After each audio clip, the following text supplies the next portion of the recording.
সাত ভাগে কুরবানি দেওয়া যাবে কি? জি না। সাত পরিবার আর সাত ভাগ এক নয়। সাত পরিবারের পক্ষ থেকে একটা করে কুরবানি করার কোন হাদিস দুনিয়াতে নেই। 7 জনের পক্ষ থেকে আছে। কেন ভাগ করতে যাবেন? বিপদে পড়বেন কেন? একটা গরু, একটা খাসি, একটা উট, 7 জন মালিক, 7 জনের টাকা ওর মধ্যে থাকবে, 7 জন সেই গোস্ত ভাগ করে নিয়ে যাবে। একটা গরুর কি 7টা 8টা থাকে?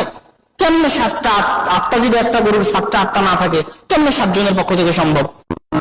একটা গরু, একটা খাসি, একটা উট, 7 জন মালিক, 7 জনের টাকা ওর মধ্যে থাকবে, 7 জন সে গোস্ত ভাগ করে নিয়ে যাবে। একটা গরুর কি